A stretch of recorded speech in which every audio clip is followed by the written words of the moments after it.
Cancer எதனால் வருது அப்படின்னா நிறைய காரணங்கள் சொன்னாலும், சில பேருக்கு இந்த கெட்ட பழக்கங்கள் எதுவுமே இல்லாதப்ப கூட கேன்சர் வருது அப்படின்னா ஜெனட்டிக் வழி வழியாக வரதுக்கான வாய்ப்புகள் இருக்குது.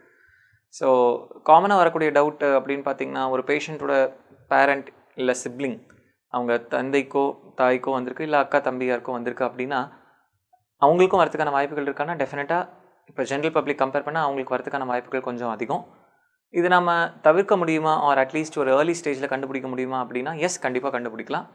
இப்போ பேஷண்ட் ஃபஸ்ட்டு கண்டுபிடிக்கிறோம் அவங்களுக்குன்னா, அவங்களோட கேன்சர் டிஷ்யூவே எடுத்து டெஸ்ட்டுக்கு அனுப்பிச்சு அதில் குறிப்பிட்ட ஜெனட்டிக் ஆல்ட்ரேஷன்ஸ் மாற்றங்கள் ஏதாவது வந்திருக்கா அப்படிங்கிறத கண்டுபிடிக்கலாம்.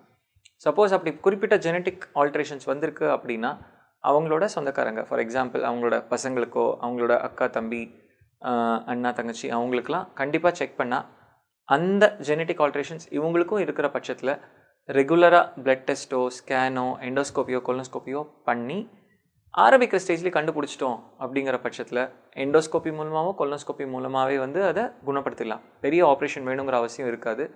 ஸ்டேஜ் 1, அதாவது எண்டோஸ்கோப்பி மூலமாகவே குணப்படுத்துகிற ஸ்டேஜில் கண்டுபிடிக்கிறோம் அப்படின்னா அதனால் பெருசாக பாதிப்புகள், அதாவது 5 வருஷத்தில் திருப்பி கேன்சர் வந்துருமோ, 10 வருஷத்துக்குள்ள திருப்பி கேன்சர் வந்துருமோ அப்படிங்கிற பயம் இருக்காது. ஏன்னா ஸ்டேஜ் 1லேயே க்யூர் பண்ணிட்டோம் அப்படின்னா திருப்பி வரதுக்கான வாய்ப்புகள் ரொம்ப ரொம்ப கம்மி. பட் இது எல்லா சமயத்திலும் நம்மளால் கண்டுபிடிக்க முடியுமானா கிடையாது. இன்னும் சயின்ஸ் அப்படிங்கிறது வளர்ந்துக்கிட்டே இருக்குது.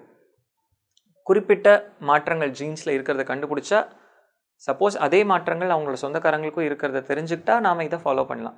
இல்லாதப்ப என்ன பண்ண முடியும் அப்படின்னா, ஒருத்தங்களுக்கு கேன்சர் வருது அப்படின்னா அவங்க சிப்ளிங்ஸ் கூட பிறந்தவங்க இல்லை அவங்களுக்கு அடுத்த ஜென்ரேஷன் எப்போ இருந்து டெஸ்ட் பண்ணிக்க ஆரம்பிக்கணும் அப்படின்னு பார்த்தீங்கன்னா 10 வருஷம் முன்னாடி.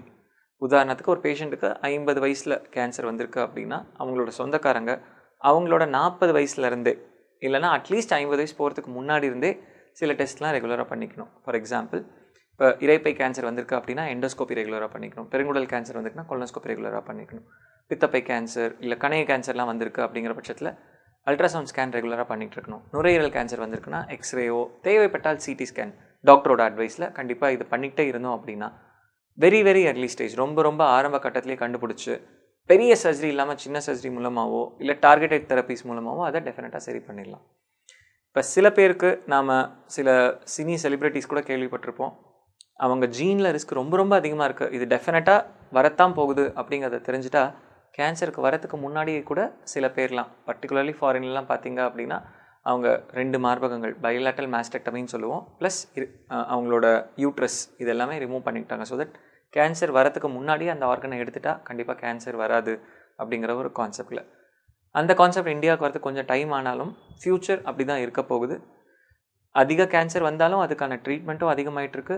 சீக்கிரமே கண்டுபிடிக்கிற சிச்சுவேஷன் அதுக்கான வாய்ப்புகளும் வந்துட்டுருக்கு. நாம் அதுக்கான அட்வைஸ்லாம் டாக்டர்கிட்ட எடுத்துக்கிட்டு கரெக்டாக ஃபாலோ பண்ணோம் அப்படின்னா அதை ஒரு குணப்படுத்த முடியாது அப்படிங்கிற சிச்சுவேஷன்லேருந்து கண்டிப்பாக குணப்படுத்த முடியும் அப்படிங்கிற சிச்சுவேஷனில் போய் சேரலாம்.